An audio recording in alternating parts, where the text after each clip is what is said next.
আনায়ামনির বাহিরে ঘোরাঘুরির একটা দিন তোমাদের সাথে আজকে এই ব্লগে শেয়ার করব। Hello everyone, welcome to my new blog.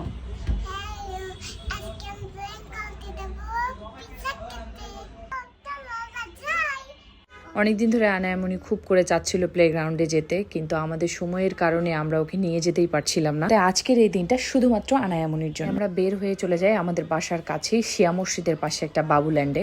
আনায়াকে এর আগে যতবারই প্লে জোনে নিয়ে গিয়েছিলাম খুব একটা ফর্মালিটিস ছিল না সেই সময়, কিন্তু বাবুল্যান্ডে যাওয়ার পর দেখলাম বেশ অনেক কিছু ফর্মালিটিস ওনাদের রয়েছে, কিন্তু ফর্মালিটিস গুলো বেশ ভালোই। এখানে বাচ্চাদের সাথে গার্ডিয়ানদেরও টিকিট করতে হয়। বাচ্চাদের টিকিট সিঙ্গেল 400 টাকা, গার্ডিয়ানদের জন্য পার পার্সন 180 টাকা করে। এখানে তোমরা প্যাকেজ করেও নিতে পারো। এই যে প্যাকেজগুলো 6 মাসের, 1 মাসের এবং 12 মাসের প্যাকেজ অনুযায়ী এখানে মূল্যগুলো নির্ধারণ করা হয়েছে। একটা ছোট্ট ইনফরমেশন, অবশ্যই এখানে মোজা পরে ভিতরে যেতে হবে। যারা বাসা থেকে মোজা নিয়ে আসবে তাদের কিনতে হবে না, আর যারা নিয়ে আসবে না তাদের এখান থেকেই কিনতে হবে। প্রতি জোড়া মোজার দাম এখানে 60 টাকা করে। আমরা 3 জোড়া মোজা কিনেছিলাম। আনায়ামনিকে ওর বাবা মোজা পরাই দিচ্ছিল, আর আনায়ামনি তো খুব বেশি এক্সাইটেড। আমরা গ্রামের মানুষ হয়েছি, আমাদের জন্যই ভালো ছিল, খেলার প্রশস্ত জায়গা ছিল, কিন্তু শহরের বাচ্চাদের এই যে বাবুল্যান্ড টাইপের জায়গাগুলোতে নিয়ে আসতে হয়। বাবুল্যান্ডের ভিতরটা বেশ সুন্দর। এক সাইডে একটু রেস্টুরেন্ট আকারে চেয়ার টেবিল বসানো, যাতে করে গার্ডিয়ানরা এখানে ওয়েট করতে পারে, এবং পাশের সাইডে পুরোটাই প্লে জোন।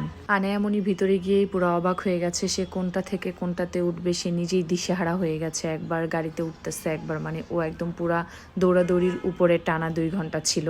এখানে যারা দায়িত্বে ছিল আনায়ামনিকে, তাদের মধ্যে একজন হেল্প করছে যাতে ও সুন্দরভাবে উঠে খেলতে পারে। ও প্রথম দিকে একটু একটু ভয় পাচ্ছিল, পরে আস্তে আস্তে ওর ভয়টা কেটে গিয়েছিল। লাস্ট যেইবার ওকে প্লেগ্রাউন্ডে নিয়ে গিয়েছিলাম, ওইবার তো কোনো কিছুতেই উঠেনি, শুধু কান্নাকাটিই করছে। কিন্তু এইবার গিয়ে ও অনেক এনজয় করছে এবং সব রাইডের সাথে বেশ মজা করেও খেলেছে।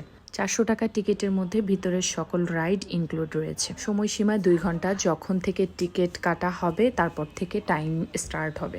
দেন বাচ্চাদের এখানে ডান্সিং টাইমও রয়েছে 15 মিনিট, বিভিন্ন ধরনের গানের। বাচ্চাদের যে বাচ্চারা আগ্রহী তারা মজা করে গিয়ে ডান্স করছে ওনাদের সাথে।